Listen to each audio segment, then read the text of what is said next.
The Wanderhome role-playing game that is going to be released this year is a beautiful game. It's an idyllic pastoral game of animals on a journey. It's a non-violent game, and it's set up to tell very beautiful stories.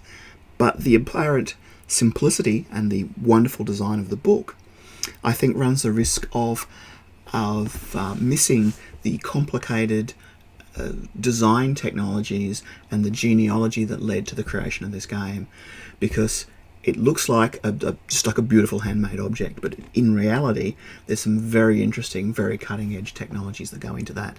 So the object of this video was just to quickly run through the origins of those, and to give a quick update for people whose last check-in with role-playing games was Dungeons and Dragons.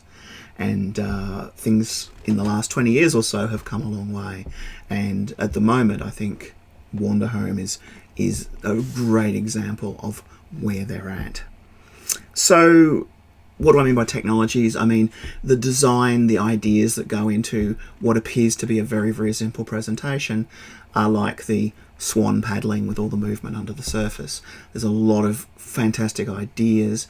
There's a lot of great design that goes into this for it to appear so effortless. So I want to start with the idea of, let's start with story games. So story games moved away from traditional role-playing with an emphasis, not surprisingly, on story, but a different way of conceptualizing what was being simulated in a role-playing game. So your original D&D style games really thought about simulating a sort of realism. It's a fantasy realism, but you were really worried about what could different characters do, what were their power levels in relation to each other, and detailing things down to the nth degree. The problem is it doesn't really match your fiction very well, and the classic and closest analogy is, of course, Tolkien's work. From a D&D perspective, it makes no sense at all to stack the Fellowship of the Ring with 4 hobbits. Why wouldn't you bring along 4 other wizards or warriors or assassins or whatever else D&D throws up as available to you? Why would you bring along these 4 kind of non-experienced, non-combat, non-powerful people along with a great adventure? Now the answer, of course, is totally tied up with the ideology of Lord of the Rings and Tolkien's whole point, which was the importance of little people in big conflicts. And it's not all about your King Arthurs and your Merlins, it's about those everyday people. And when looking at this, and we're not going to go a deep dive into Lord of the Rings, but looking at the characters, you can see the important role that each of the hobbits has to play. And none of those roles is about the number of spells they have, the damage per second they inflict, or their special attacks or abilities. They're all dramatic story things that they're in the story to fulfill. And this is where story games, I think this is a great example where story games are coming from. You want someone to be able to play Pippin and Merry and have as much of a good time as someone who's playing Aragorn or Gandalf. So story games, and probably the best touchstone for these would be Fate. Fate's a very good example of this. Really took that idea of, well, what's the character's role in the story? And it doesn't matter whether characters are balanced in different ways or who would win in a fight or all that sort of fanboy stuff. What does matter is who is relevant and who has the spotlight in the story, and that everyone is equally important. And that led to a lot of changes in the way in which games were designed, and less insistence on, what was sometimes called reality, but it's not really reality, of game systems. So it's still, games are a simulation, but they're not trying to simulate the physics and effects of a fantasy world. And indeed, video games have taken up that banner in ways that tabletop games can't do. But they simulate story logic and the way stories are told. All right, the next key marker in time, I would say, would be the Powered by the Apocalypse games. The first of this was Apocalypse World, and it was a game that radically transformed the way in which we thought about other game elements as well. So it came after Fate, and it came in an era where we were looking at new ways of developing games.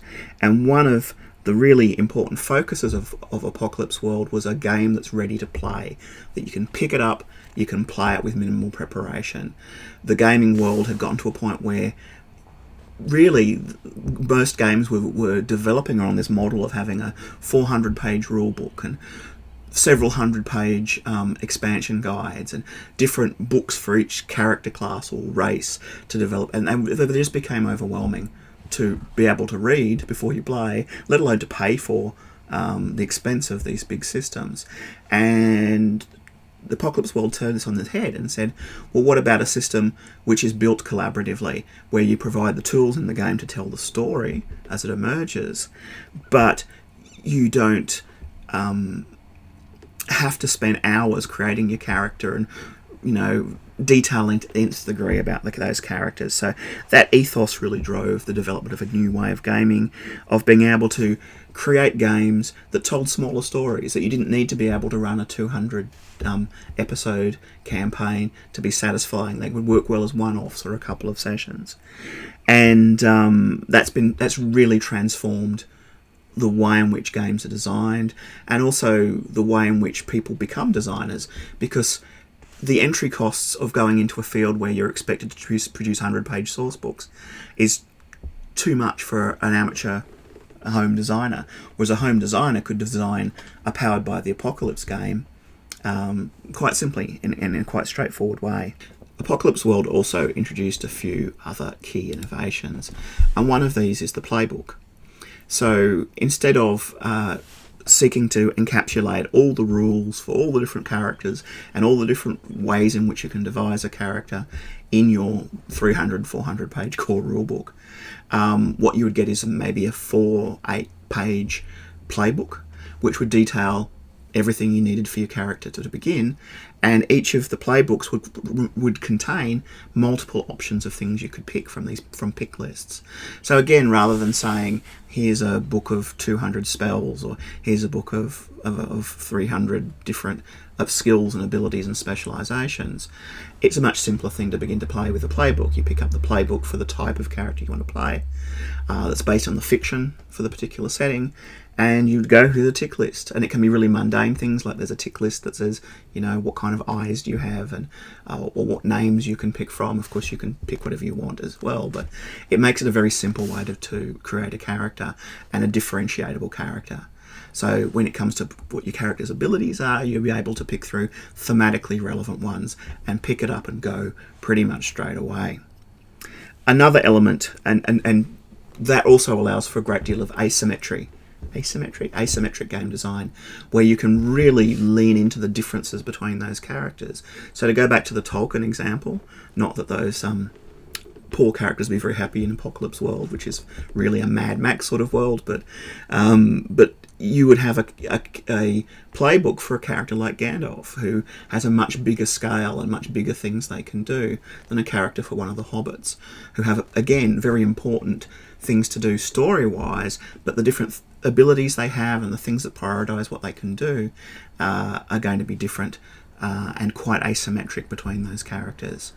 And that, I think, is another big innovation, and it's become part of one of the reasons why the Powered by the Apocalypse games have become so successful, because anyone can say, okay, here's a genre or a subgenre that I'm interested, and I can immediately say to myself, well, these are the playbooks and this is the way we can do it, and these are the ways in which we can give people options to make their characters different.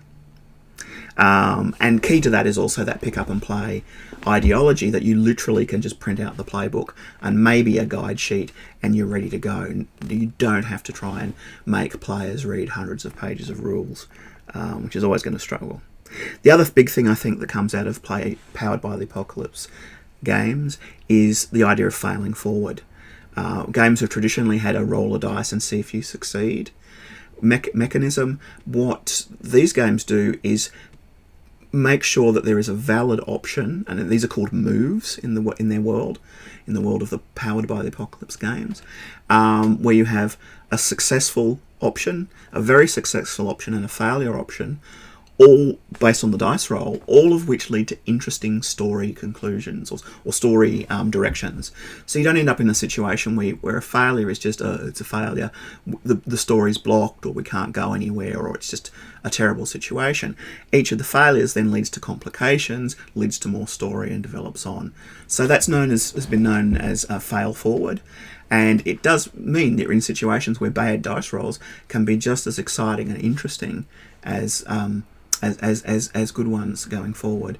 So that's a very interesting design thing to do, and it takes away a lot of the competitive attributes of games where people are, trying to roll the best or do the most damage or whatever, where the outcomes of randomization are truly interesting. The other element I want to mention in the DNA of Wanderhome are the belonging outside belonging games. And these are a variation on the Powered by the Apocalypse model that introduce a lot of very interesting new elements that Wanderhome certainly capitalizes on. So the original games in this area were A Dream Askew and A Dream Apart. A Dream Askew is very similar it was abstractly similar to Powered by the Apocalypse in that it's a post-apocalyptic game, but it deals with queer enclaves in the post-apocalyptic world, and rather than conflict, it deals on the importance of belonging and being part of those communities. And developed at the same time was A Dream Apart, which deals with historical Jewish settlements and the trials and tribulations of different people within those communities. And this is a newer form of game, but there's a few features that are very interesting. And the system was developed to try and introduce people who were non-gamers to the idea of gaming, and to give them tools to get started and to provide a more simpler system than even the simple Powered by the Apocalypse system.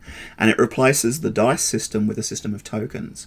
And the tokens are lovely, they're simple, and basically this is an oversimplification, but the premise is that when you put your character at disadvantage, you lean into their flaws and their failings, you get a token. And when you want to take advantage of a situation and do something or change the world, you spend a token. So it creates this wonderful flow and economy between doing things your character that create problems for your character, that are about playing out your character, that give you the tokens, and then being able to spend them to push your story forward in various ways. So that's one of the significant differences, is that different economy, different way of playing, removing of the dice. The other thing that the belonging outside belonging games do is further that idea of the pick up and play idea, and give you the option of removing the game master altogether. And what you do then is you have a collaborative system, but you also have different players also playing elements of the game world. So in A Dream Askew, A Dream Apart, which is the one that deals with the Jewish communities, you might have one player who takes on the responsibility for the forest and the wild places, someone who takes on responsibility for the mainstream society and the relationships between the community and the larger society, someone else who takes on the supernatural elements of that group. So you end up with basically multiple game masters who then interact with the characters in those different settings. That's a very interesting way to share the load, and it means that you don't have the situation where one player is spending all the time, creating stories and spending a lot of preparation time for the others to come along and play. You can run these games on the fly. Now, what Wanderhome does is takes this further. And the genius of Wanderhome is the format of the little animals going on a journey and seeing different places lends itself entirely to the belonging outside belonging format, and it makes a very flexible mold where each different settlement you come to and each different place, there are going to be different elements. And rather than necessarily having one person who tends to play the supernatural elements, or one person who tends to play the tangled relationships, or whatever setting element each week, from week to week, or session to session, you have a situation where anyone can pick up and play. And these can be thematic, so there might be a maze, might be one of the things in the village that you visit, and it has a corn maze. And whenever a character's going to the corn maze, someone can pick it up and say, okay, I'm going to describe what happens in the corn maze.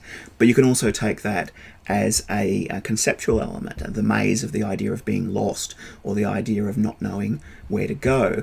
And you can pick up a story that involves a relationship between two families in the village, and how they've become lost and lost communication. You could use the maze as a theme to tell a different sort of story. So fortunately, Wanderhome provides a lot of tools to get to this point. If you're at the point of thinking, last time I engaged with something like this, it was a dungeon and we decided which monsters we fought. This sounds too complicated.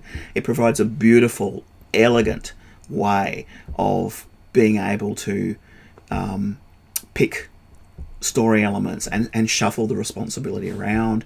But it also, particularly for when you're working with new players, lets you run with a guide, with a game master who does the traditional thing of prepares a story and then engages you with it.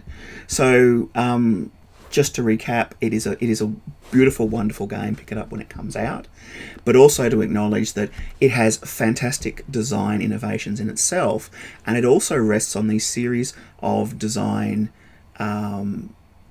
innovations, for want of a better word, that have happened in the past. And again, for a lot of people who, particularly now Dungeons and Dragons 5th edition is so popular, see role-playing, that D&D is the be-all and end-all of role-playing, I would really encourage people to think about some of these new things that are coming out. And if you're in the world of design, have a look at the really robust and interesting design elements in Wanderhome that sit underneath what looks like, and actually is, a very beautiful, relaxing, idyllic storytelling game that you can play with your friends.